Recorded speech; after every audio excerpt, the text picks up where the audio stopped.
અવિરત 12 વર્ષ વિકાસ, વિશ્વાસ અને જન કલ્યાણના આજે વિકાસના મુદ્દા ઉપર આપણે ચર્ચા કરવા માટે એકત્રિત થયા છે અને આપણા માટે ગૌરવની વાત છે,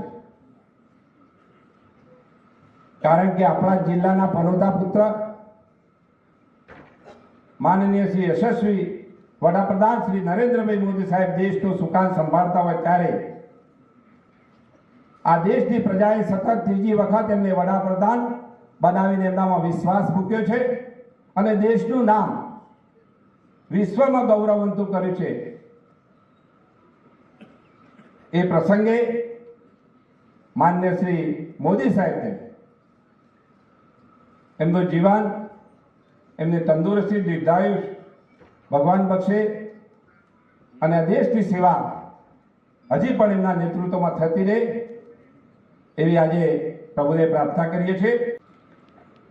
12 વર્ષ આજના સમયની અંદર ચલાવવું એ કોઈ આટલો મોટો દેશ, આટલી બધી પાર્ટીઓ બહુ જ મુશ્કેલ કામ છે। આ ઈઝી છે જ નથી।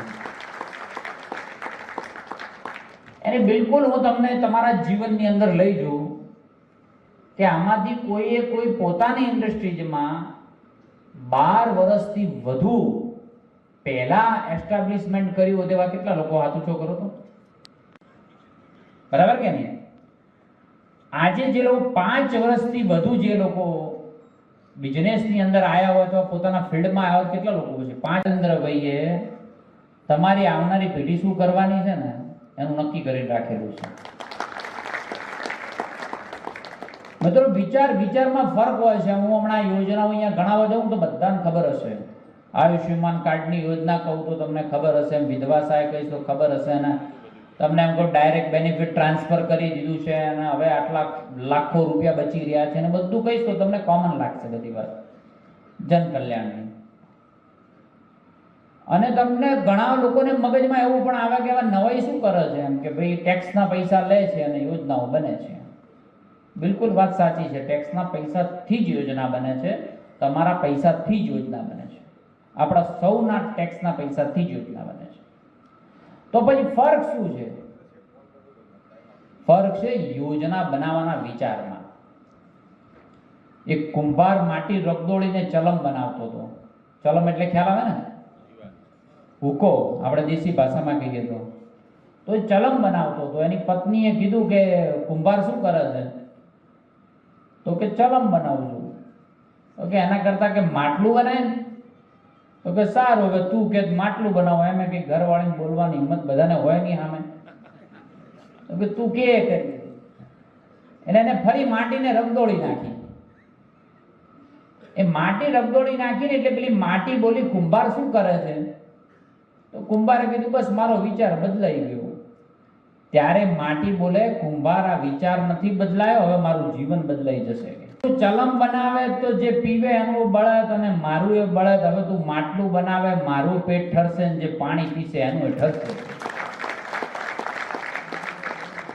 આ જ વિચાર છે નરેન્દ્રભાઈનો, કોઈને આંતરડી ઠારવા માટેની યોજનાઓ બનાવે છે અને એના લીધે જ આયુષ્યમાન ભારતની યોજના આ લોન્ચ થઈ હતી। 80 કરોડ લોકોને અનાજ આપવાની યોજના એ છે। અનેક તકલીફો પડી, કેટલાક લોકો સાથ આપ્યો ના આપ્યો, પડી જ છે તકલીફો। અને તકલીફ તો કોને નથી પડી? કર્ણે પણ કૃષ્ણને કહ્યું હતું કે ભાઈ મારી સાથે સતત અન્યાય થાય છે, મને દ્રોણાચાર્યએ શિક્ષા ના આપી, મને સ્વયંવરમાં સુતપુત્ર કહીને ભાગ લે। નરેન્દ્રભાઈ આ ત્રણને બરાબરનો સૂત્રો જાળવી રાખેલા છે કે એને કરોડો લોકોના મુખ ઉપર હાસ્ય રહે એની ચિંતા કરી છે। અનેક લોકોના જીવનમાં સકારાત્મકતા કેમ રહે એની ચિંતા કરી છે અને એમને દેવ ઉપર ભરોસો રાખવા નથી છોડ્યું। એટલા જ માટે કહે છે કે વિકાસ પણ અને વિરાસત પણ। આજે આજથી 12 વર્ષ પહેલા મંદિરોની હાલત આપણા દેશના મંદિરોની જોઈ લો અને હાલની જોઈ લો, ફરક દેખાય છે તમને? ફરક દેખાય છે તમને? દેખાય કે નથી દેખાતો? તો આ નરેન્દ્રભાઈ છે। એના વિચારોને સમજવું એટલે અનેક ગણું, અને એની યોજનાઓને લાગુ કરવા માટે જનપ્રતિનિધિઓ પણ પૂરેપૂરું એમાં કામ કરતા હોય છે। તમે કોઈ પણ ધારાસભ્યના ત્યાં જાઓ તો એના તે અવિરત રીતે કોઈને કોઈ રીતે યોજનાઓના કામ ચાલતા જ હોય છે। આખા દેશને દિશામાં એક સાથે પ્રેરિત કરવો, એમાંનું કંઈ ન થયું.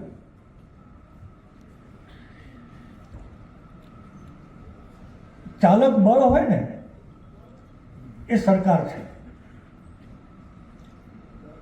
આપણે તો મત આપીને એમને ગાંધીનગર દિલ્હી મોકલી દઈએ, પછી એમણે જિલ્લાને, રાજ્યને, દેશને ક્યાં લઈ જવો છે એ ચાલક બળ તરીકે એમણે વિચારવાનું છે, આયોજન કરવાનું છે. મિત્રો, કોંગ્રેસ પાસે શરૂઆતના વર્ષો, આમ આપણે સરખામણી કરીએ, મિત્રો, નરેન્દ્રભાઈ આવ્યા એ પહેલા વાપીથી અમદાવાદ એટલો જ વિસ્તાર ઔદ્યોગિક ક્ષેત્ર હતો. અહીંયા જે ઉદ્યોગના લોકો બેઠા હશે એને ખબર હશે, ઉદ્યોગ કરવો છે અમદાવાદથી આગળ જાઓ વાપી સુધી એટલે ઉદ્યોગ. પહેલી વાર આપણે વાઇબ્રન્ટ ગુજરાત કર્યું, પહેલી વાર અમદાવાદના ટાગોર હોલમાં બરોબર આ ક્ષમતામાં અડવાણીજીની હાજરીમાં આપણે વાઇબ્રન્ટ ગુજરાતની શરૂઆત કરી. હું સાક્ષી હતો. ક્યાં પહોંચી ગયા આપણે? આ વખતે 4 ઝોનમાં કરવા પડ્યા, એવડા મોટા થઈ ગયા.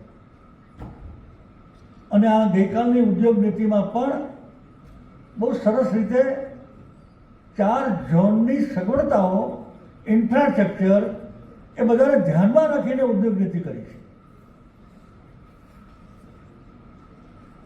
આ ઉદ્યોગ નીતિને આવકારવા સાથે બીજી પણ એક મારી લાગણી વ્યક્ત કરું છું.